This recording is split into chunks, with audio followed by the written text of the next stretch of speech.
Welcome to More Than a Song, where you get a chance to experience great music in an intimate concert setting. You will also get a chance to go beyond the lyrics with the artist, to get the God experience revealed in their journey. I'm Denise Graves, and on today's show, we will feature Ashley Cleveland. The 3-time Grammy and 2-time Dove Award winner has released 8 critically acclaimed albums. Her fusion of gospel, blues, and rock make for a compelling experience. Let's join her first set.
Wildflower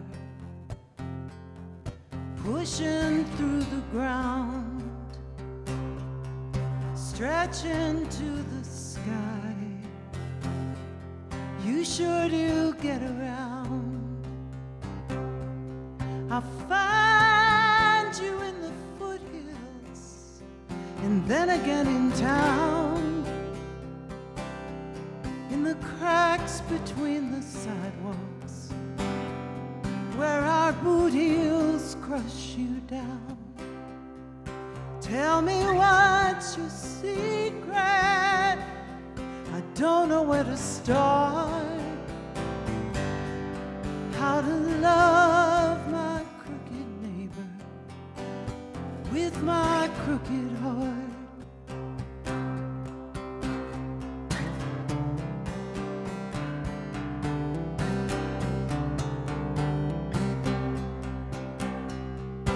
I know why your beauty sometimes makes me cry. It reminds me that in shadows the shining things still shine. Are your colors made in sorrow as you press into the light? Baby, nothing in a hothouse would ever bloom as bright. Mortals paint by numbers, speak to me of art. How to love my crooked neighbor with my crooked heart.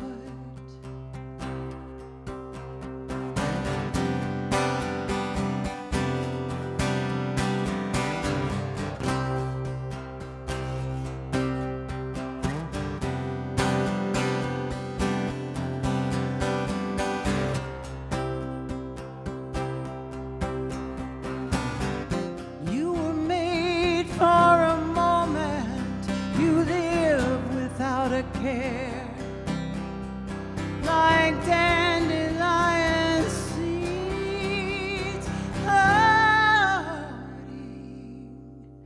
in the air. But I am full of trouble,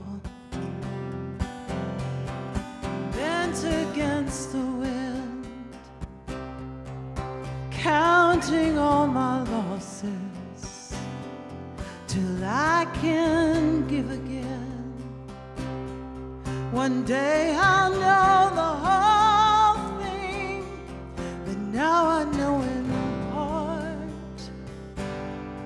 And I love my crooked neighbor with my crooked heart.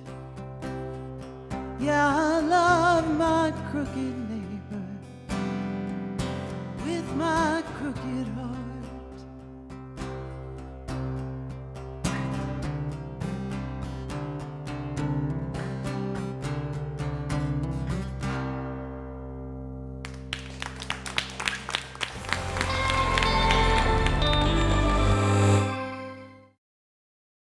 Amy Grant once said about Ashley Cleveland, "She sounds the way most of us feel, full of grit, angst, and passion. Her voice captures the longing in us all." Recently, Terry Black sat down with Ashley to learn about her journey in music. Ashley, we're so glad that you're here with us at Cornerstone, and just for our family, we want to get to know you. Okay. So if you could just share us a little bit about who you are and about your family. All right, I was born in Knoxville, Tennessee. I am 58, so I was born in the late 50s. Okay. And I grew up actually in Northern California, but I returned to Tennessee. I had quite a bit of family there, and so I'm a Tennessee girl. I've lived in Tennessee for at this point 31 years. Oh, well, you are a true blue Tennessee gal then. I am native.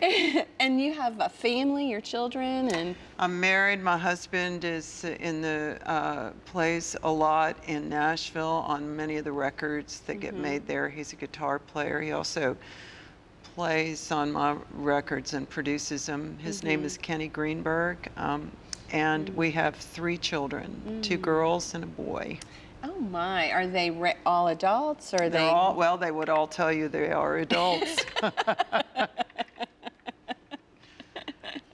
Oh, that's awesome. Well, as you were talking about growing up years in Tennessee, have you always sang all through your life? Well, yes. In that, once I discovered that I could sing, I was, you know, I have to say, for lack of a better description, I was a bad kid. I got into a lot. My family went through some very difficult times, and I sort of, you know, they have family system descriptions, and I would say I probably occupied the scapegoat seat in that I kind of acted out the collective pain and suffering of my family, and all of which is to say that I didn't get a lot of positive. I got a lot of attention, but not a lot of positive. And then when I discovered music, that was really the first thing that I began doing where people would say, you really are able to do that. And so that was, in many ways, singing and music for me was a lifeline. And once I discovered it, it wasn't very long at all. In fact, I probably jumped the gun when I declared myself a professional. I think at that point I knew 5 chords and 5 songs, and I was ready to go to work.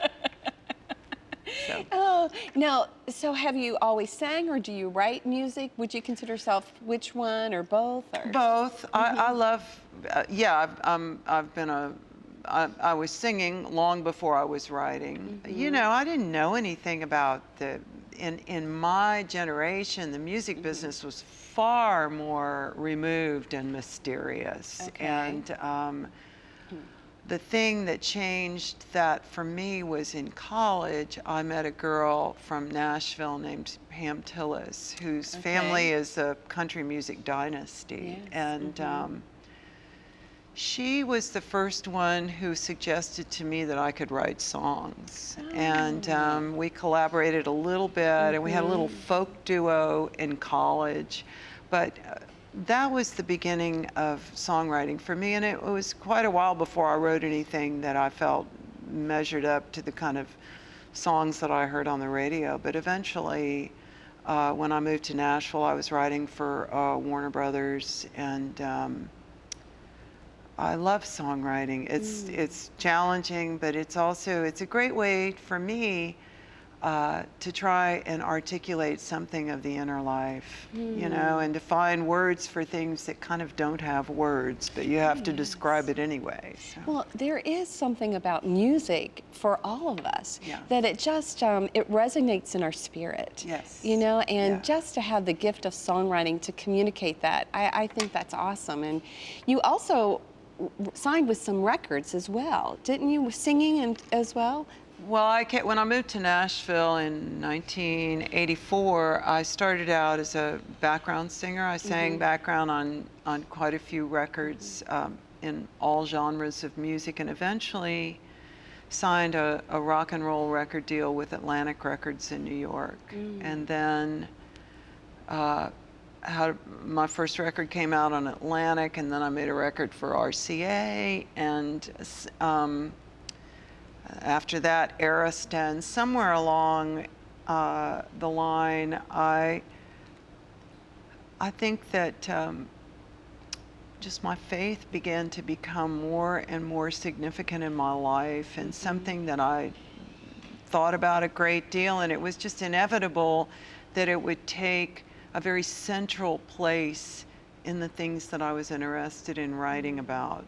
So as you were going on your journey, you said that your faith, how did that help in your songwriting? Like, what was your motivation to write those songs? Just to explore what faith is. And I had, you know, when I first started writing songs, most of them were, you know, had something to do with my incredible capacity for getting myself into bad relationships. So once I had met my husband and gotten married, that part of my life, there was stability and constancy there.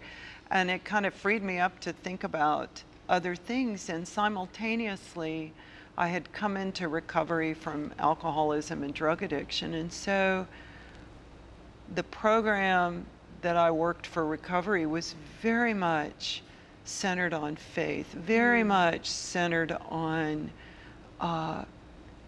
yielding to the God of my understanding. And I grew up in what I hesitate because I think in the South, everybody says they're a Christian. And that's true. And yes. so, did I grow up in a Christian family? Well, yes, I did. My mother was a devout believer, but it is not uncommon to meet many people within the walls of the church that have never had any kind of particular encounter with Christ that feels personal or real. It's more a sign of good breeding.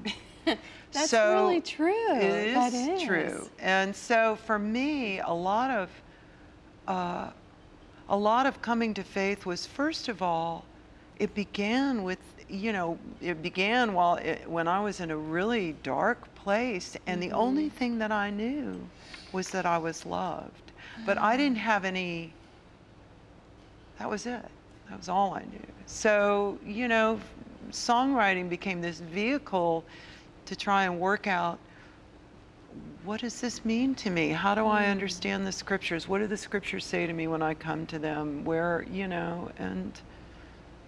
and so ultimately I was operating in a very mainstream environment, but more and more the songs reflected a spiritual life. And so eventually I signed with a Christian label called Reunion, but I still had dual releases in the mainstream. Okay. And at one point, I kind of didn't belong in either place, to be honest with you, because, songwriters, well,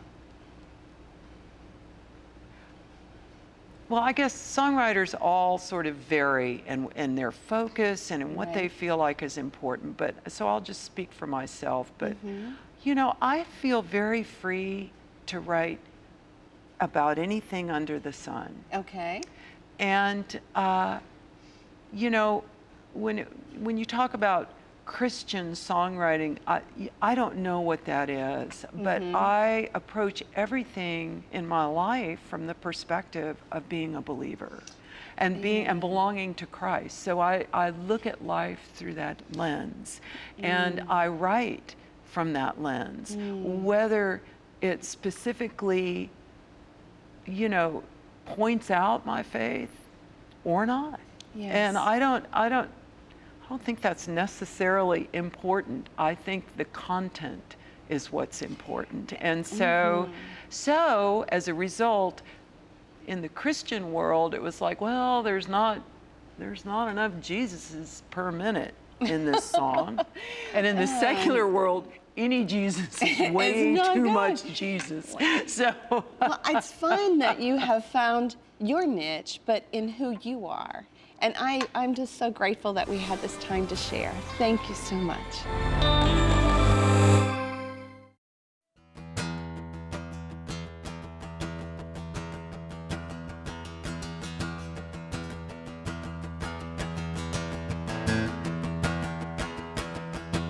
Out of nothing, out of a grave, you moved heaven and earth in only 6 days. Overflowing, too full to measure,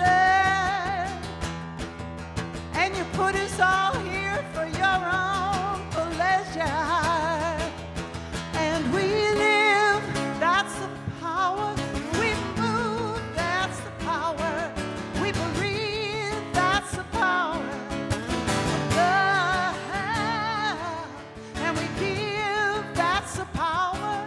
We prove, that's the power. We see, that's the power of love. Love.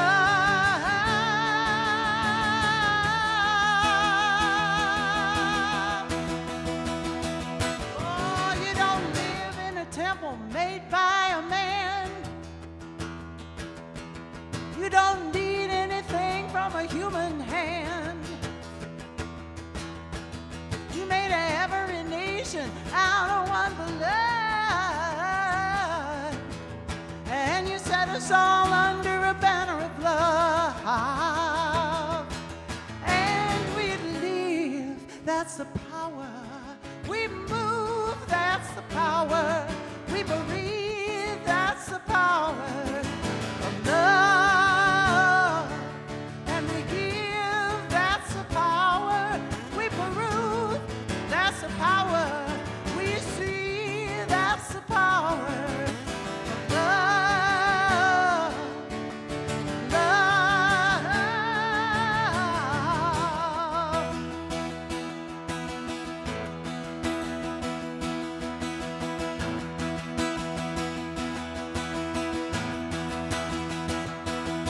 Well, I know I can never be grateful enough. Oh, you turned me around with all of that love. You set the edges of the sea.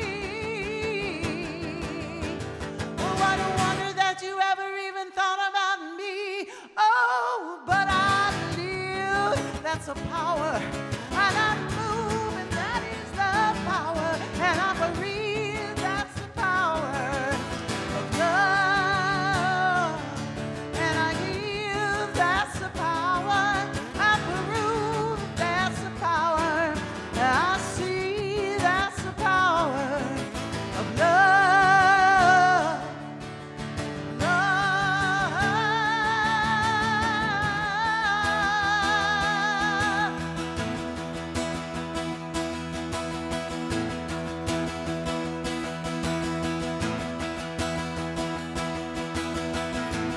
That's the power. That's the power of a love. That's the power. That's the power of a love. That's the power of love now. That's the power. That's the power of love.